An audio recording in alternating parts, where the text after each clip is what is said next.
नमस्कार मित्रों, एक नए वीडियो में फिर स्वागत करता हूं। आज मैं गंगा एक्सप्रेसवे की जानकारी देने वाला हूं। वीडियो के लास्ट तक बने रहेगा। वीडियो को एक लाइक जरूर करिएगा। चलिए आगे की वीडियो शुरू करते हैं। गंगा एक्सप्रेसवे यूपी में बन रहा देश का दूसरा सबसे लंबा एक्सप्रेसवे। कब से दौड़ेंगी गाड़ियाँ, ये सब महत्वपूर्ण बातें हैं, आपको बताता हूँ मैं। दूसरे फेज में एक्सप्रेसवे का विस्तार बलिया तक किया जाना है। इसके बाद यह देश का सबसे लंबा एक्सप्रेसवे हो जाएगा। पर्यावरण मंजूरियों संबंधी तमाम दिक्कतों के दूर होने के बाद 602 किमी लंबे गंगा एक्सप्रेसवे प्रोजेक्ट को एक नया जीवन मिल गया है। उत्तर प्रदेश सरकार ने 2025 तक इस प्रोजेक्ट को पूरा करने की समय सीमा रखी है। मुंबई नागपुर के 701 किमी लंबे एक्सप्रेसवे के बाद यह दूसरा सबसे लंबा एक्सप्रेसवे है। गंगा एक्सप्रेसवे पश्चिम उत्तर प्रदेश में मेरठ से कनेक्ट होगा, जो पूर्वी उत्तर प्रदेश में प्रयागराज से जुड़ेगा। इसके अलावा यह एक्सप्रेसवे 13 जिलों को जोड़ेगा, खासकर बड़े औद्योगिक शहर इससे कनेक्ट होंगे। इनमें मेरठ, गाजियाबाद, हापुड़, अमरोह, संभल, देखिए सब मैं दिखा रहा था मैं आपके माध्यम से आपको। बदायूं, शाहजहाँपुर, हरदोई, उन्नाव, रायबरेली, अमेठी, प्रतापगढ़ और प्रयागराज जैसे शहर शामिल हैं। गंगा एक्सप्रेसवे के दूसरे चरण की मंजूरी के बाद इसका विस्तार पूर्वी उत्तर प्रदेश के अंतिम छोर बलिया तक हो जाता है, तो यह देश का सबसे लंबा एक्सप्रेसवे हो जाएगा, जिसकी लंबाई करीब 900 किमी होगी। ये बलिया तक जो जुड़ जाएगा उसकी लंबाई करीब 900 किमी हो जाएगी इसकी गंगा एक्सप्रेसवे की। मुख्यमंत्री योगी आदित्यनाथ ने UP expressway industrial development authority UPEIDA से गंगा एक्सप्रेसवे को प्रधानमंत्री मोदी के संसदीय क्षेत्र वाराणसी तक लिंक करने पर विचार करने के लिए किया है। इस एक्सप्रेसवे के दूसरे चरण का प्रस्ताव पेश किया जा चुका है।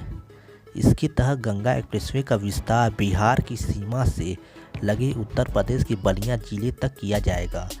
दूसरे चरण में गंगा एक्सप्रेसवे का करीब 300 किमी का विस्तार होगा। इसके बाद यह देश का सबसे लंबा एक्सप्रेसवे हो जाएगा। इसके साथ ही पूर्वी उत्तर प्रदेश एक्सप्रेसवे के जाल के जरिए राष्ट्रीय राजधानी से जुड़ जाएगा। पहले फेज में यह एक्सप्रेसवे 6 लेन का होगा, जिसे 8 लेन तक बढ़ाया जा सकता है। यह मध्य और पश्चिमी उत्तर प्रदेश के करीब 555 गाँवों को कवर करेगा, जो एग्रीकल्चर और इंडस्ट्रियल गतिविधियों का एक हब है। इसमें भूमि अधिग्रहण की लागत अतिरिक्त 10,000 करोड़ रुपए है। इस प्रोजेक्ट की कुल लागत 39.298 करोड़ रुपए है। यह ड्रीम प्रोजेक्ट के पूरा होने के से दिल्ली और प्रयागराज के बीच यात्रा का समय मौजूदा 10-11 घंटे से घटकर 6-7 घंटे रह जाएगा। इस प्रोजेक्ट को एक माह शुरू कराया जाएगा। इसके लिए इसे 12 पैकेज में डिवाइड किया जाएगा। हर टेंडर का चयन प्रतिस्पर्धी बिडिंग के जरिए होगा। इस एक्सप्रेसवे में 292 अंडरपास, 8 आरओबीएस और 10 फ्लाईओवर, 19 इंटरचेंज और 37 ब्रिज बनेंगे। मायावती सरकार ने 2007 में इस एक्सप्रेसवे का पहली बार प्रस्ताव रखा था। उस वक्त यह 1047 किमी लंबा प्रोजेक्ट था। इलाहाबाद हाई कोर्ट की तरफ से 2009 में मिली पर्यावरण मंजूरियां खारिज हो जाने के बाद प्रोजेक्ट ठप हो गया। शुरुआती प्रस्ताव के मुताबिक यह प्रोजेक्ट गंगा बेसिन में था, जिसके चलते यह प्रोजेक्ट अटक गया। इससे सबक लेते हुए योगी सरकार ने प्रोजेक्ट पर रिवर्क किया और गंगा नदी के तट से 10 किमी दूर से एक्सप्रेसवे को ले जाने का फैसला किया। रायबरेली मेरठ से प्रयागराज तक प्रस्तावित गंगा एक्सप्रेसवे के लिए सर्वे का काम चल रहा है। इसी बीच जिले की एक अच्छी खबर निकल कर आई है। जिले में 2 जगह इसके जंक्शन बनाए जाएंगे। इसी क्षेत्र में एहार तो दूसरा ऊंचाहार के इटोरा बुर्जू में बनेगा। अमूमन 4 लेन से अधिक चौड़े नेशनल हाईवे पर 2 किमी या आबादी का कट दिया जाएगा, ताकि रोड पार की जा सके, जबकि एक्सप्रेसवे में ऐसा नहीं होता है। इसमें एक्सप्रेसवे पर चढ़ने के लिए वहीं जंक्शन बनाए जाते हैं जहां आबादी या फिर यातायात अधिक हो। इस वक्त मेरठ से लेकर प्रयागराज के बीच बन रहे 592 किमी लंबे गंगा एक्सप्रेसवे का खाका खींचा जा रहा है। वैसे तो जिले में इसकी लंबाई करीब 70 किमी होगी, लेकिन इस जंक्शन सिर्फ 2 जगह ही बनाए जाएंगे। लोगों को उम्मीद है कि इस दोनों जंक्शन के बनने से आसपास विकास होगा, तो इसलिए चुने गए हैं ये दोनों स्थान।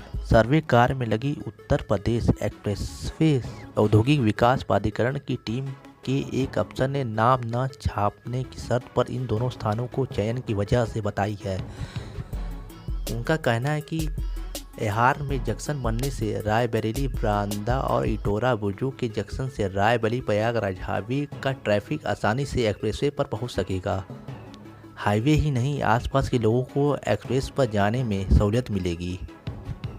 गंगा एक्सप्रेसवे की भूमि के अधिग्रहण की प्रक्रिया जल्द शुरू होने वाली है।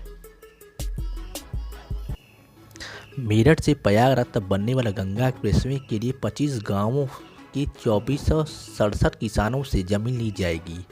उनको सर्किट रेट से 4 गुना दाम का भुगतान किया जाएगा। 236 करोड़ से उत्तर प्रदेश औद्योगिक विकास प्राधिकरण यूपीटा खरीदेगा। इसके लिए यूपीटा द्वारा नामिल नोडल अधिकारी व हरसनपुर तहसीलदार भूपेंद्र सिंह ने किसानों से सहमति पत्र ले लिए हैं। गंगा एक्सप्रेसवे निर्माण के लिए यूपीटा कुल 484 करोड़ रुपए की धनराशि उपलब्ध करा दी है। 25 गांवों की जमीन के अलावा उनको 246 परिसंपत्तियों, आवास, दुकान, नलकूप आदि का भी मुआवजा दिया जाएगा। धनराशि किसानों के सीधे बैंक खातों में ऑनलाइन ट्रांसफर की जाएगी।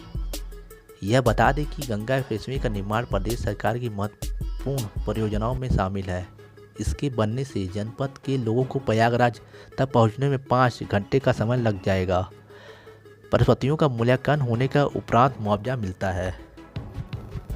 इन गांवों से होकर गुजरेगा गंगा एक्सप्रेसवे। हसनपुर क्षेत्र के गांव अकबरपुर, संकी, कूढ़ा डाली, पंडका, चंग, गुलाम अंबिया, सतकपुर, करणपुर, मिर्जापुर, डुगुर, खरसोली, गारब उफ रुस्तमपुर, सैदरा, मिलन, चंदन कोटा, पाडरी, पैडदा,